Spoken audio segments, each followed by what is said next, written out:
মুসলিম জানের খলিফা খলিফাতুল মুসলিমিন আমিরুল মুমিনিন হযরত ওমর রাদিয়াল্লাহু তাআলা আনহু গভীর রজনীতে ঘুরতেছেন। কিছু দূর যাওয়ার পরে তিনি কান্নার আওয়াজ শুনতে পেলেন। আমিরুল মুমিনিন হযরত ওমর রাদিয়াল্লাহু তাআলা আনহু চিন্তিত হয়ে পড়লেন। এত রাতের রজনীতে কোথা থেকে কান্নার আওয়াজ আসে? সামনের দিকে যদি অগ্রসর হন, কান্নার অবস্থা তো বাড়তে থাকে। কিছু দূর যাওয়ার পরে আমিরুল মুমিনিন হযরত ওমর রাদিয়াল্লাহু তাআলা আনহু দেখতে পেলেন মরুভূমির মধ্যে তাঁবু দিয়ে বেষ্টন করা। ওই তাঁবুর কাছে গেলেন, বাহির থেকে উঁকি মেরে দেখলেন একটা মহিলা কি যেন রান্না করতেছে। নিচে চুলা জ্বালিয়েছে, উপরে হাড়ি বসিয়েছে, হাড়ির মধ্যে কি যেন নাড়াচাড়া করতেছে। আর তার ছোট ছোট বাচ্চাগুলো কান্না করতেছে। আমিরুল মুমিনিন হযরত ওমর রাদিয়াল্লাহু তাআলা আনহু তাঁবুর ভিতরে প্রবেশ করলেন। ওই মহিলাকে বললেন, ও মা, এত রাত্রিবেলায় তুমি কি রান্না করতেছ? সকাল সকাল রান্না করে কেন তুমি তোমার সন্তানদেরকে খাওয়াও নাই? এত রাত্রিবেলায় রান্না করে তুমি তোমার সন্তানদেরকে কষ্ট দিতেছ। ওই মহিলা বলে, ওগো পথিক, তুমি তো আমাদের অবস্থা জানো না। আমরা মদিনার বাসিন্দা নই, বাইরের দেশ থেকে এখানে এসেছি। আমার স্বামী নাই, খলিফার দরবারে বীরের কারণে যেতে পারি নাই। আজকে 3-4 দিন হয়ে গেল, আমাদের সোনায় আগুন জ্বলে না। আমি না খাওয়া, আমার সন্তানেরা না খাওয়া, আমার সন্তানদের কান্না আমি মা সহ্য করতে পারি না।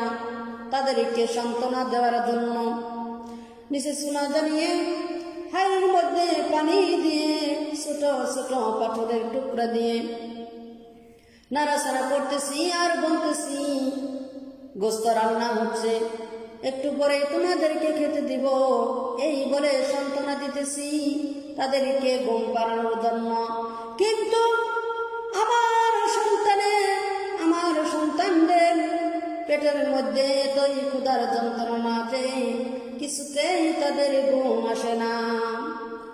আমিরুল মুমিনিন হযরত ওমর রাদিয়াল্লাহু তাআলা আনহু এই কথা শুনে তিনি বললেন, আমার মনে হলো যেন পায়ের তলা থেকে মাটি খসে যাচ্ছে। আমিরুল মুমিনিন বললেন, ওগো মা, তুমি অপেক্ষা করো, দেখি তোমার জন্য কোনো খানার ব্যবস্থা করতে পারি কিনা। আমিরুল মুমিনিন হযরত ওমর রাদিয়াল্লাহু তাআলা আনহু দৌড়াতে লাগলেন, দৌড়িয়ে এলেন বাইতুল মালের দরজায়।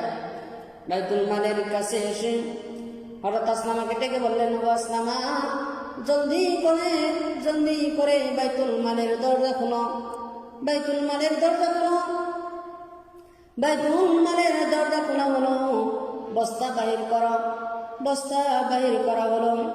যের ভিতরে আটা তরকারি দিয়ে বস্তার মুখ বেঁধে দাও। হযরত আসলামা ওই বস্তার ভিতরে আটা তরকারি দিয়ে বস্তার মুখ বেঁধে দিলেন। আমিরুল মুমিনিন বললেন, ও আসলামা, এবারে আটার বস্তা আমি ওমরের মাথায় উঠাইয়া দাও।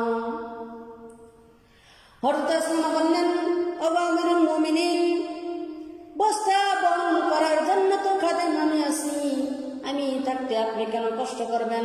আমার মাথায় বস্তা উঠাইয়া দেন।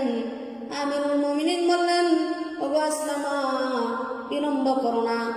যে দৃশ্য দেখে এসেছি, কাল কিয়ামতের কঠিন ময়দানে আল্লাহ তাআলার স্বামীর কাঠ ধরে আমাকে জবাবদিহি করা লাগতে পারে। সুতরাং বিলম্ব করো না, আমার বোঝা আমার মাথায় উঠাইয়া দাও। হযরত আসলামা আমিরুল মুমিনিনের মাথায় আটার বস্তা তুলে দিলেন।